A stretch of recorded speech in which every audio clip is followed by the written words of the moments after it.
It's okay to hurt. It's okay to feel it. You can't, you almost have to become one with it, like Mhm. become one with the pain. Um, and slowly I started changing my habits. Whether it was, okay, I have that uh-oh feeling. I'm not going to do it. I'm not going to go there. I'm not going to talk to that person. I started learning boundaries. And then, even though a lot of things in my life fell away, things just started getting better. And I realized there was a point where I was like, wow, you really stood up for yourself. Like Yeah. I I stood up for myself in ways that I never had before. So that to me is like, I will say, if like Chuck, the guy who sued me, he made me the woman I am today. I wouldn't be who I am today without that experience. And I'm not mad at him anymore, but I do challenge him to publicly apologize one day. So, um, yeah, the healing, it was just a lot of small steps that built up over time and over several years. Hello, everyone, and welcome to the Truth That Heals podcast. I'm your host, Ryan Anthony Hernandez, and today we have special guest Collette McLafferty joining us. Collette, how are you doing today? I'm doing fantastic. How are you? I'm doing great. Right now, I'm in San Antonio, and can you share with us where you're coming from today? Sure, I am in the suburbs of Chicago. Okay, well, thank you for joining us. And I honestly don't know too much about your story, which is great because you're going to share with us. And also, you have a book so that people can hopefully later on get a copy of. So I'm excited to hear your story. Sure. Okay. So, Uh, so, do you what? have any specific questions or do you want me to just jump right in? Well, before jumping right in, can you give us a brief background of who you are? Sure. So I am a musician and a writer. I used to live in New York City and I was very active in the music scene. I used to have a band called edibleRed. And I had a record deal with a label called Select Records. So it's a hip hop label underneath Warner Music. And we were like the token rock band. And so we were on MTV for like 5 minutes. So I don't know if you ever saw like a band on MTV and then you never see them again. You're like, where did they go? Well, I'm one of those bands. And when the band broke up, I went into session singing. And when I was a session singer, I got a call to sing in a Pink cover band. And I did not know that the man who hired me for the job had a very bad falling out with his former drummer, who happened to be a personal injury attorney. And I got sued for $10 million by this man. And the New York Post wrote about it. And instead of telling the true story, I woke up one day to see my face right next to Pink, the singer, on page 3 with the headline, Singer Sued for Being Too Old and Too Ugly for Pink Cover Band. And yeah, that's my story. And I've been making music. I kind of have been getting back into it slowly because I was very freaked out when that happened to me. But I wrote a book and I'm just a all around creative freelancer. Wow. So before you read that news article, before you saw that Yeah. article, actually, did you do any shows yet for that cover band, or not yet, or what was going on? I did one show. And it's funny, we had this rehearsal period. And I remember during the rehearsal period, things were starting to come out about the relationship between the man who hired me and his former drummer, Chuck, who's the lawyer.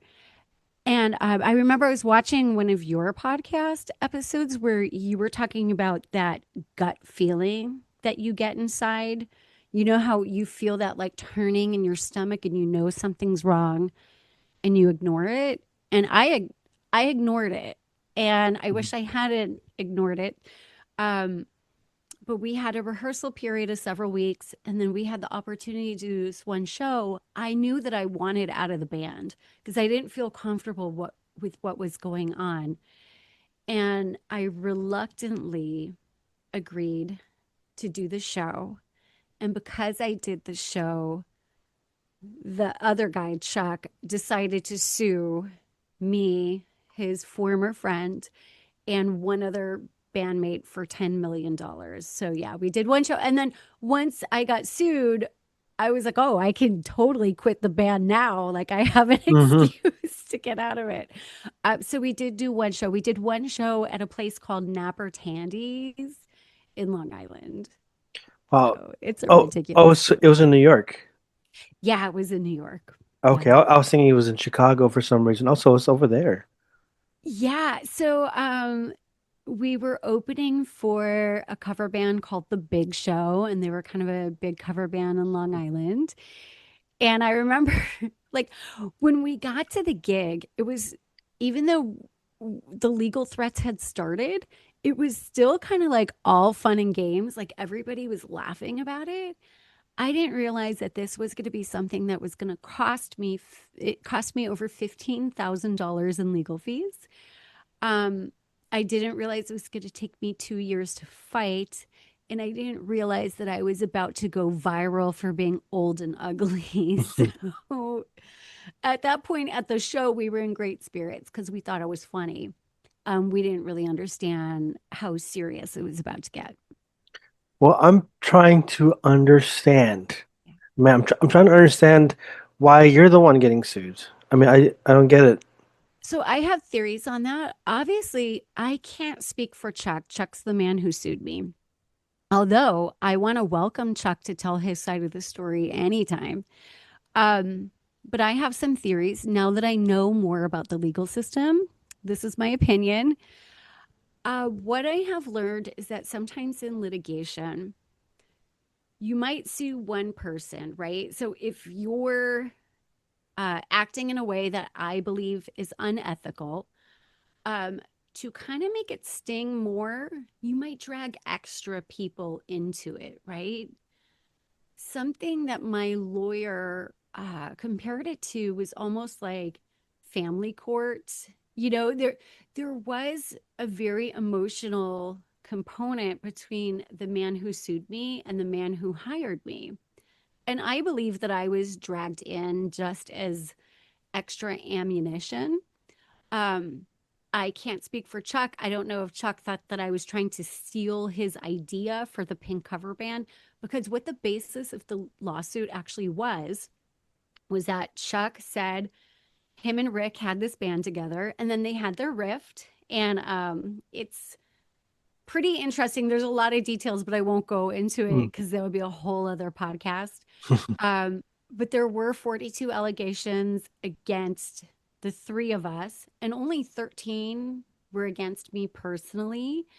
Um, I don't know if he just felt that we had banded together to steal his idea to have the first pink cover band in Long Island. But what was alleged against me was that we had conspired to debut our pink cover band while he was getting shoulder surgery. And want to remind you that he's a personal injury attorney and that this is the complaint that he had drafted. In reality, it was not even my band. It was the man who hired me. His name is Rick. It was his band. I was brought on as a hired gun. So I was paid for every rehearsal. He did ask me to be a band member at one point where I would actually be, paying for rehearsals, but I would like own a part of the band. And I said, I'm so sorry. No, if you can pay me, I will show up. But I was never even in the band. And that's the part that's wild to me, that I could just show up for a job and then get sued by a total stranger. But I think it's my opinion that he brought me in just as ammunition to stick it to Rick. Okay. Well, you woke up in the morning, or when? What, did you just wake up and you saw the article, or where were you? Can you share with So us? here's what happened. Um, I learned a couple weeks into it that I could potentially be in the legal system for a couple of years. And I had missed a filing deadline because I had no idea what I was doing. And so, I had been in and out of the media like since I was 16. And I said, hey, should I reach out to the press? And my lawyer said, I think that's a good idea. I reached out to a bunch of media outlets and I actually called the New York Post thinking that they would write the real story. Not that I wasn't expecting them to tell the absolute truth, but I was at least expecting them to tell a version of the truth. And they didn't just twist the facts, they made some up, which I knew that the media twisted the facts, right? But I didn't know that they could just invent them out of thin air and pass it off as news, which is what they do a lot of the time. So I remember I had had a couple of glasses of red wine. I called the New York Post and I'm thinking, because I had also reached out to like Time Magazine and, like local papers and stuff. The strategy was just to get this man's name in the paper because we knew he would drop it the second that that happened. And we were right. So calling the New York Post, I'm like, okay, I'm just going to leave a message. I really don't want the New York Post to cover this, but a copy boy happened to be eating his lunch at the desk. He picks up the phone. I tell him what's going on, and he sounds kind of excited because, like, he knows this is a juicy story. So I send him the lawsuit. It's 112 pages long, by the way. And he's like, okay, I'm going to pitch it, no promises. And I'm like, oh man, my, my trepidation about it, I was worried that the paper was going to make Rick and Chuck look a lot worse than Mm. they actually were. That's what I was afraid of. It never occurred to me in a million years that they would be centering the story around me and telling the world that I got sued for being so ugly and so old and so untalented and unattractive. It never crossed my mind because that's simply not what the lawsuit was about. So I did call them. And I remember I was in a band called Lavender Steel at the time. And there was another singer, my friend Barbara. I was like, Barbara, get the paper. If it's bad, let me know on a scale of like 1 to 10 how bad it is.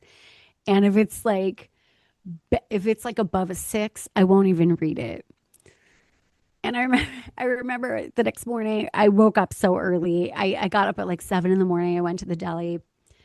I get the paper, I open it up and I see the headline, singer sued for being too old and too ugly for pink cover band. And I'm just speechless, right? So I take it and I'm like, oh man. And I go to the counter to pay. And the guy at the counter is like, I saw you in the paper today. But like he thought Oh. it was like the coolest thing ever, right? That I was in the New York Post. And I'm just like horrified. I have no idea that it's starting to go viral just yet.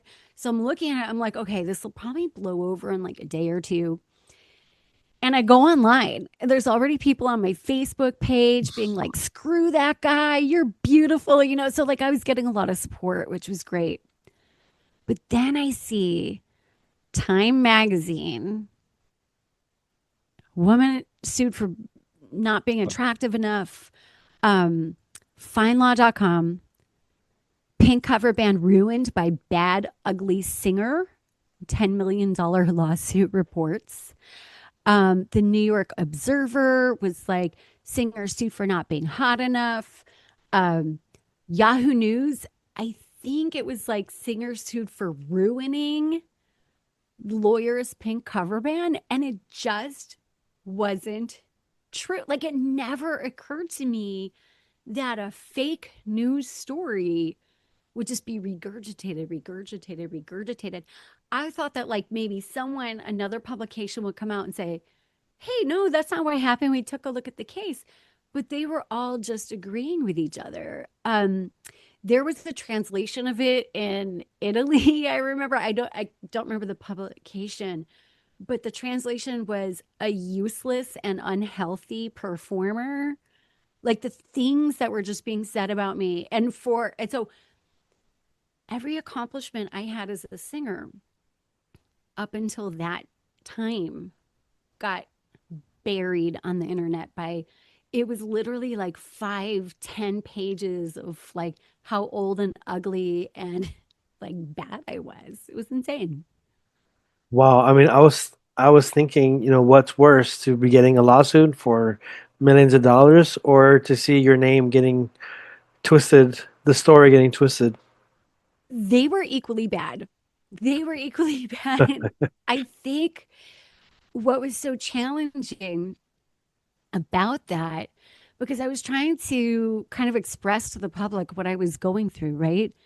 But they were almost like two different stories happening at the exact same time. So trying to explain what was happening while it was happening, it was difficult. It was like there's an analogy, you know how they say like David and Goliath? I'm like, well, this is like David and Goliath, like two massive entities just uh mass bullying me.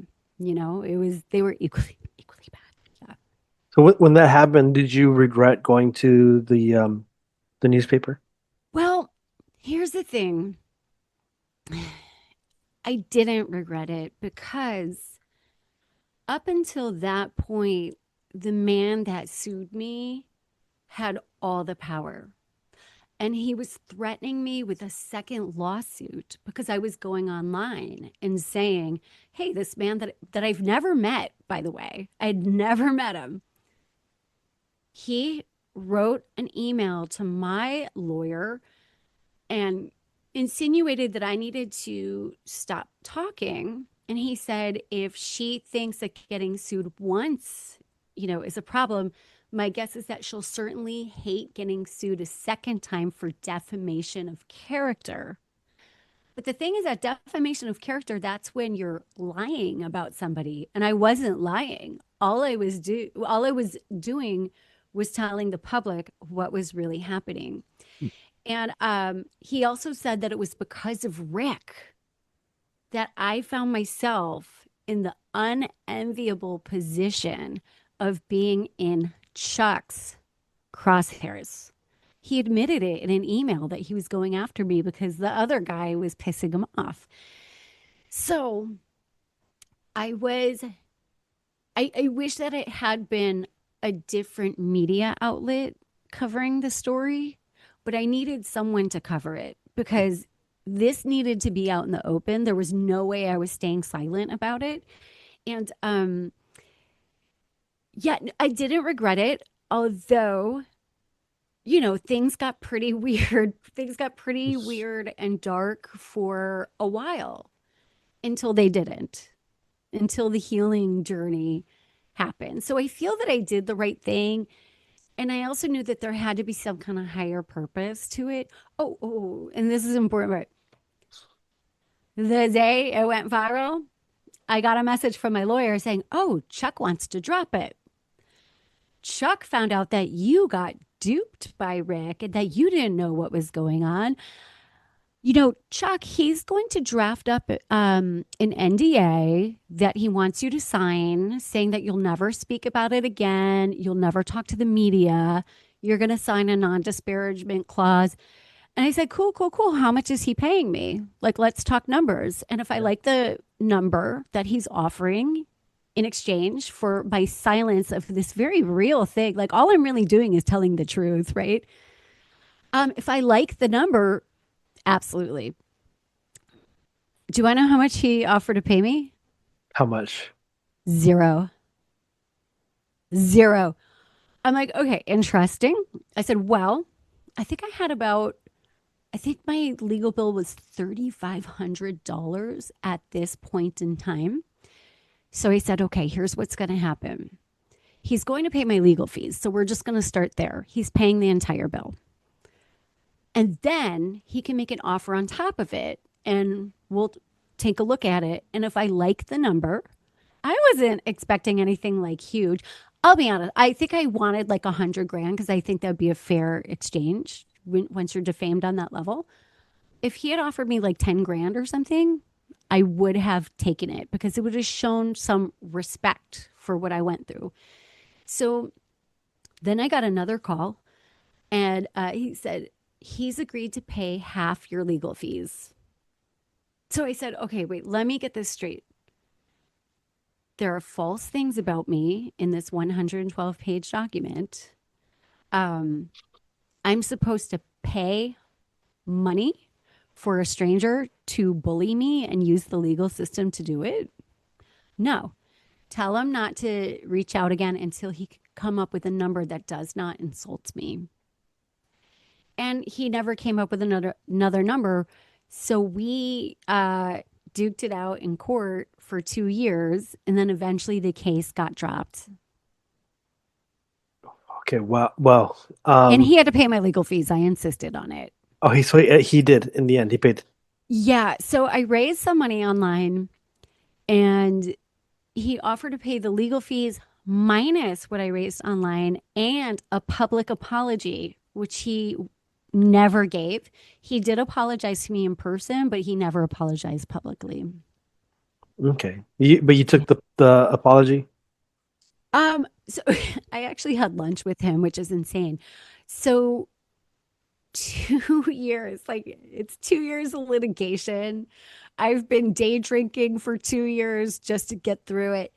And I meet him for the first time ever in court that day.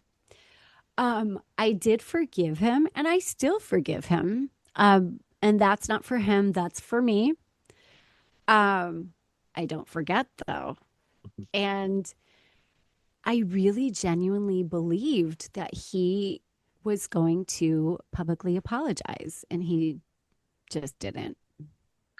But he still has the opportunity. I mean, He has the opportunity anytime he wants. I'm not even mad at him anymore. You know, I'm more mad at the system, at the legal system that allowed him to do this because something here's something that's kind of interesting. He and I ended up having some things in common. Um, the fact that we both had record deals at one time, we both came very close to the whole stardom thing, but it was kind of brief and fleeting. Um, and we both knew what it was like to lose that, you know. So he has the opportunity anytime someone asks him about it, he just says no comment. So my lawyer explained to me that this was a very emotional lawsuit. Because Chuck describes the stardom that he experienced. So he kind of felt like he was superior to me. But he also wrote that like I'd never worked professionally as a singer, and that simply wasn't true. I was making my living full time as a singer when he sued me. So he mentioned that it was emotional and that he probably was not in the right mindset and that he had such a vendetta against Rick because Rick angered him so much. I felt like his complaint, it was almost like reading the diary of like a junior high girl that like Becky and Sarah, said this about me. Like that's what it reminded me of. So I'm not mad at him, but I am furious with the legal system. The fact that there is nothing in the legal system to stop a legal professional from doing this. That's where my anger is now. It's not at Chuck anymore, you know. But there's so many things in the legal system that need to change because it's not okay that this happened at all. well, now I wanted to go back to the news article, Yes, because that's also kind of not the kind of, worst. but that's kind of sad. I mean, I keep saying Mhm. kind of. It's upsetting It's upsetting. to see your face and the Yeah. description placed there. Uh, I don't know, what was life like after seeing that article? Like, did you feel that, oh, it must be true? Here's the thing. I have always definitely battled, and I think most women go through this because there's so much. just like poison daggers thrown at women, especially as you get older in the media. We're always being told that we're not thin enough, we're not young enough, we're not pretty enough. And it doesn't matter what you look like, right? I think every woman does feel that to some extent. And also, when I was growing up, I was told I was ugly all the time. And it's funny because I don't personally think I'm ugly, but I did definitely have some of those demons that relationship with self, like, am I defective? I've always had that dialogue. And I think a lot of people can relate to that. So, yeah, there was part of me that said, is this true? Am I really just this defective person? Or does the media feed this into our brains? It was almost like I saw the Wizard of Oz, Mhm. like the curtain fell down.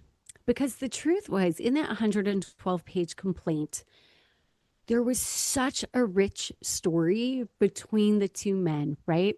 So the fact that they took this really interesting story, like they had competing Pink tribute bands, they were, um, dissing each other on Facebook, or Rick was dissing Chuck on Facebook. I don't know if Chuck was dissing Rick. It was there was all this rich stuff that they could have reported about instead, which was the truth. Like the New York Post could have taken the truth and wrote such a kick-ass story, you know? Mhm. It still would have been entertaining, but they chose to make it about me and put like it's not that the New York Post was putting me down because they were making it look like he was putting me down, Mhm. but I realized, wait, this is just what the media does. And they put so much effort into putting me down, right? Because they went through that 112-page complaint, decided to cut out the majority of it, took a couple things that were true, added this whole ageism article, which, angle, which wasn't even real. And I said, whoa, wait, there's almost like an enemy in the media that wants us down. They don't want us to like ourselves, you know, because if we like ourselves, so many businesses go bankrupt. And those businesses buy advertising time. Like it was almost like I just saw the machine for what it was in that moment. And it took me to a place where eventually I came into a lot of self-acceptance and self-love, but I had to really go through like the dark night of the soul first.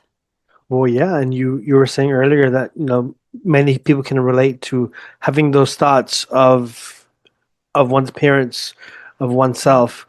But damn, to have that shit out on the freaking newspaper and then to go viral and to, go all the way like to Italy, it's like, whoa. Yeah. Japan, it was in Japan, Brazil, you know. Did And you the ever thing get, that sorry. go ahead. Oh, the thing that was heartwarming though was that initially I got a tremendous outpouring of love. Like my social media was just like even like kids who bullied me in high school were like, "You go get them." So for like 3 days, it was kind of awesome because I was getting so much support. And then it just went away. So it was one of those viral stories that creates a lot of waves for a few days. And then you go on to the next viral story. And then it was like crickets Wow. Did you get an apology from the New York Post from any or of these art news articles? okay. So here's what happened. I got an apology from one person. Oh, I got an apology from two people.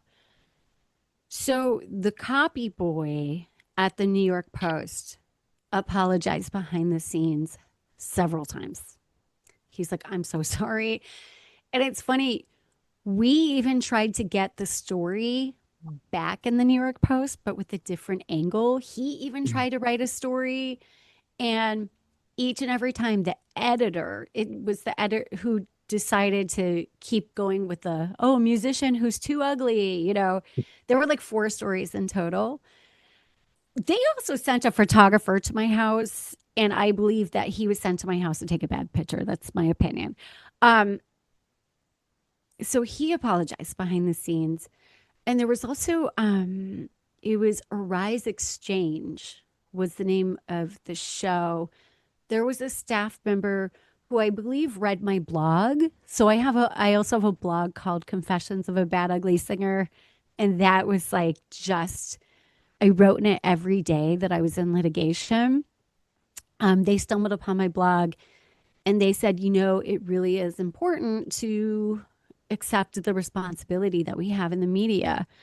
But back then, that was before like, I feel like social media is much more powerful than traditional media now. That's just my opinion, or it can be. Mhm. But at the time, traditional media had the lion's share of the power.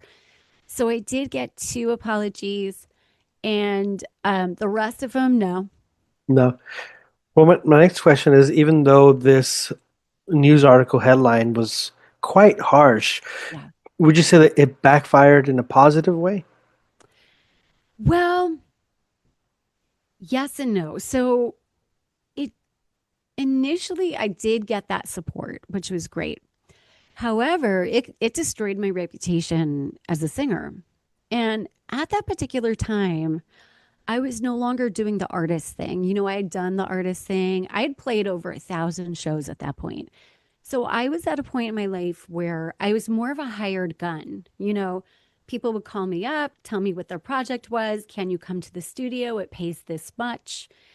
And that's where I was making most of my money. Mhm. And I was working full time.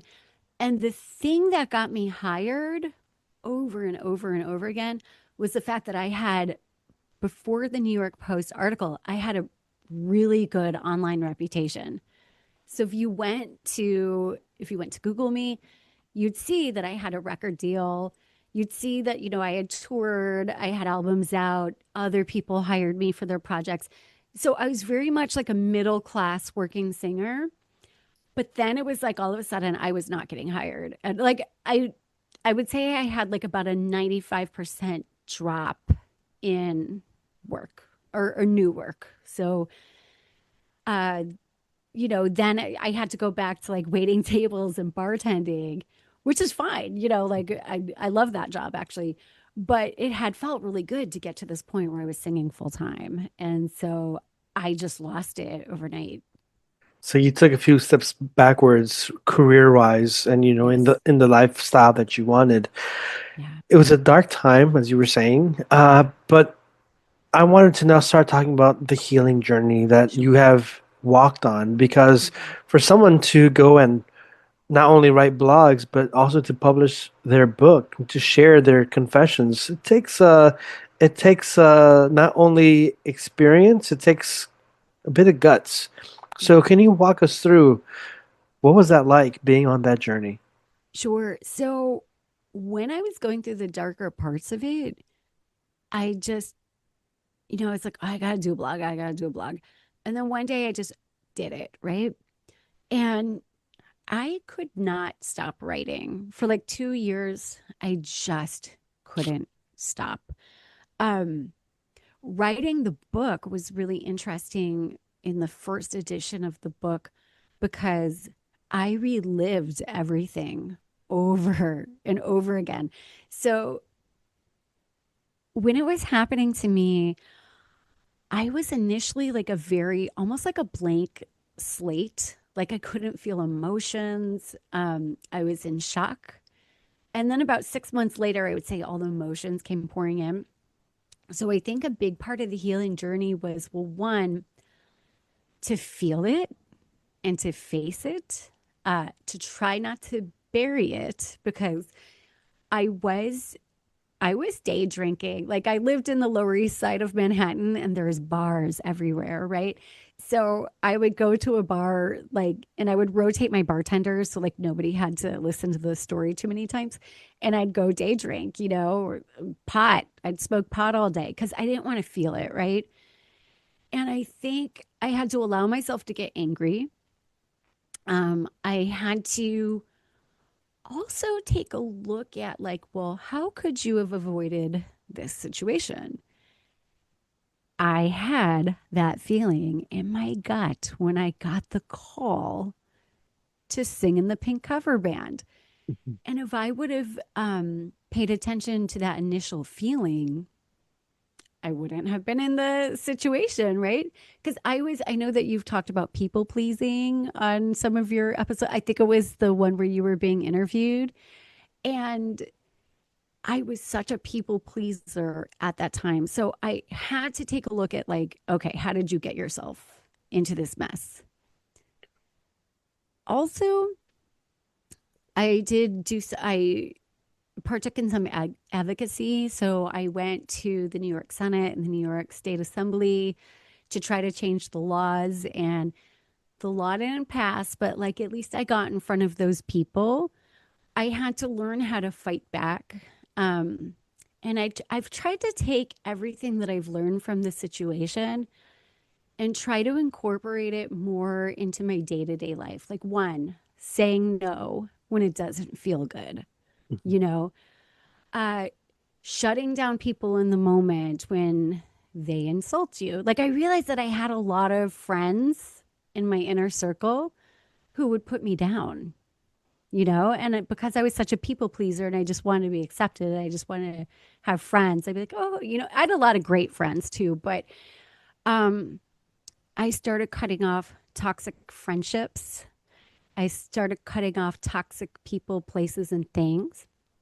So there was also a time when I'm like, okay, it's time to put down the bottle, Yeah. and sober up for a little bit and not bury your feelings. So I had to kind of like I had to allow the dark feelings to just like sit with it. I remember there was like 2 or 3 days where I could not get out of bed. All I could do was just lay there and look at the ceiling and hurt. Mhm. And it's okay. It's okay to hurt. It's okay to feel it. You almost have to become one with it, like become one with the pain. Um and slowly I started changing my habits. Whether it was, okay, I have that uh-oh feeling. I'm not going to do it. I'm not going to go there. I'm not going to talk to that person. I started learning boundaries. And then, even though a lot of things in my life fell away, things just started getting better. And I realized there was a point where I was like, wow, you really stood up for yourself. Like Yeah. I I stood up for myself in ways that I never had before. So that to me is like, I will say, if like Chuck, the guy who sued me, he made me the woman I am today. I wouldn't be who I am today without that experience. So and I'm not mad at him anymore, but I do challenge him to publicly apologize one day. So, um, yeah, the healing, it was just a lot of small steps that built up over time and over several years. And now, do you still experience having that gut feeling? And if you do you listen or do you hesitate? Oh, I listen. And, you know, sometimes I wonder if there might even be times where I'm too cautious. Like maybe someone says one wonky thing and I'm like, narcissist, and like maybe they don't deserve it. I don't say it to their face, but I think it. Um, I might be a little overly cautious these days, but I think that's okay. And I think that over time, I will learn more about when it's okay to let my guard down. But yeah, if I feel that gut feeling, I'm out. Mhm. Well, that's good that you have that evolution within yourself where before it'd be, oh, gut feeling, that doesn't matter. But now it does matter because it's your body Yeah. telling you something. And I don't understand how that works, how the body senses something or the soul or what it is. But yeah, there are moments in life where it's like you have like your Spidey spidey senses. senses tingling. And we all have it. That's the beautiful thing. And I think that There's more conversations about it. And I think that if we kind of have more of a mass awareness of the intuition and the spidey senses, the world could look really different. So, next I wanted to focus on your book. Can Yeah, you share with us the title and where people can get a copy? sure. So it's called Confessions of a Bad Ugly Singer. And so it technically it's out of print, but you can still find copies floating around the internet. So Amazon always has a couple of copies. It pops up at used bookstores. And I am working on writing a second edition. And I feel like when I wrote the first edition, I was still reliving it as I was writing it. So I was going through all the emotions. But now working on the second edition, I have like peace and I have clarity. And, I'm almost like up here looking down at the former version of me. So I'm coming at it from a less emotional place. Like I still want to tap into the emotions that I was feeling at the time, but I don't relive it anymore as I'm telling this story. Is there like a digital version or audio version of this? Not yet, but that's another thing that I want to work on. So the dream is to kind of get the second edition out with the audio version because I would definitely like to do an audio version of Confessions of a Bad Ugly Singer. It's a lot of work, you know. So much work. It's not like the book just magically writes itself and does all. So best of luck. Thank you so much. I do have a new music out. Can you share with us about your music? And well, before we get into the new music, Yeah. how did you get back into music in the first place? Because you took a step back from music, but what was that journey Yeah. entering into the music world? What was it like? Well, okay, so it took a little time. Um, at the time that I had gotten sued, I was like, oh, I was a session singer, I'm not an artist anymore. I'm just a session singer. And I think what happened when it was like the universe took away my session singing career almost so I could get back into being an artist. So I took my time with it. Um, I had recorded some songs during the lawsuit, but just releasing it and promoting it, I could not do it while I was fighting Hmm. a lawsuit. So these things, the material did kind of just sit on a hard drive for a while. So it was more about just like, I just like take one song, put it out, you know, a year later, take another song. Like it was like baby steps. Um, so it was just about taking those baby steps. And then something really interesting happened. So even though I feel like I'd kind of gotten a little bit blacklisted here in the United States, because I was talking about a lawsuit publicly, which back then was a no-no. Um, Artists from other countries started reaching out to me and asking me to collaborate. So I went into electronic music. Because the cool thing about electronic music, they don't care if you're 40, like Yeah. the pop music world cares, but the electronic music world didn't care. So I started doing some collaborations here and there. So it was definitely baby steps. It took a little while. So these people who you were collaborating with, whom you say were not from the U.S., where exactly were they coming from? So I did a track with an artist named John Serrano. He lives in Spain. I did a track with a producer in Japan, although that track never came out. So I don't know. I sang on a lot of stuff that never came out. There was an artist named Eternal Dreamer in Germany. Um, I did a track with him called Imaginary Friend.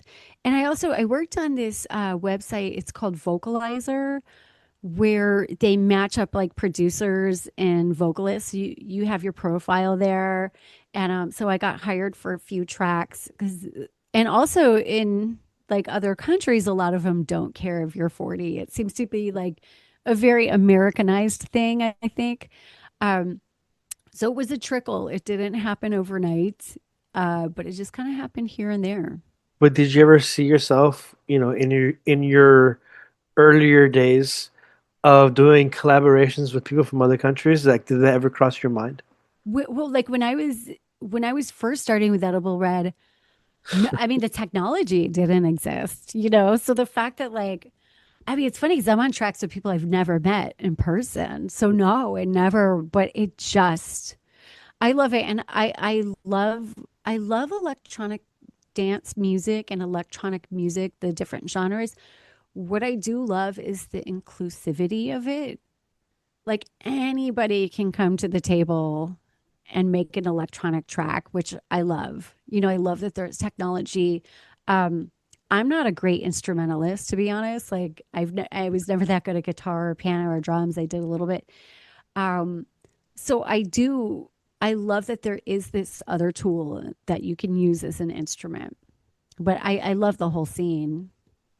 Okay, well, thank you so much for sharing about your journey, not only into writing a book, but also back into music. And if Yeah. people want to listen to your music, can they go to Spotify, SoundCloud? Where would they go? Oh yeah. So if you just look up Collette McLafferty, it'll show you all the tracks that I'm on. So it's Spotify, Apple Music, YouTube Music. Um, Eventually I'm gonna start Bandcamp, but I haven't started that yet. Okay, and random question, Yeah. but did Pink ever get in touch with you? Oh, I'm so glad you asked me this question.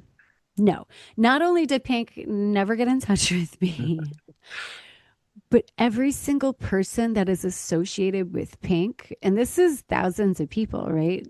Record labels, lawyers, backup dancers, they will not acknowledge that I exist and they won't acknowledge my story or that this ever happened, which I think is a shame because Pink has a whole platform about standing up for women and standing up for the underdog. And I believe it's a missed opportunity to be who she says she is. So there was a very active agreement, in my opinion, to just pretend like I didn't. And while this was happening, there was a period of time where if you Googled Pink, I came up on the front page of Google. It was like for like 3 days. So I know that they know about it, but they choose to Just pretend stay that away. it could be her team, not her. But yeah, no, she never said anything. Okay, well, thank you so much for Thank you. all that you've shared with us today, with about your book, your music, also your journey. But the journey is coming to an end on this Yeah. podcast, and the way I like to conclude it is by asking a final question. Are you ready? Yes. So, Colette, what is your truth that heals? Okay. So my truth that heals is that somebody can tell me that I'm ugly 100 times, but it doesn't make it true. And at the end of the day, it only matters if I think I'm ugly and I don't think I'm ugly. So and I hope that other women or anybody can understand that there are these dynamics in the media where they want you to have insecurities, right? So they can sell you things. And I'm choosing not to participate in that matrix. And I hope other people refuse to participate in it also. Well, thank you so much, Colette, for joining the Truth that Heals podcast. Thank you so And much. and for those in the audience, please feel free to subscribe to this channel, The Truth That Heals, over on YouTube, or to follow over on whichever podcast platform you're listening on. Please give some stars, review, hopefully something positive. Yeah. And if you would like to continue supporting the Truth That Heals podcast, supporting me, you can do so by buying me a coffee or two at buymeacoffee.com/truth7, and I'll be leaving it in the show notes. And if you would like to also continue sharing the message of today's guest, Colette, please do so and share this episode so that other people may encounter her truth that heals. And again, Colette, thank you for being an awesome guest on the podcast. Thank you so much for having me.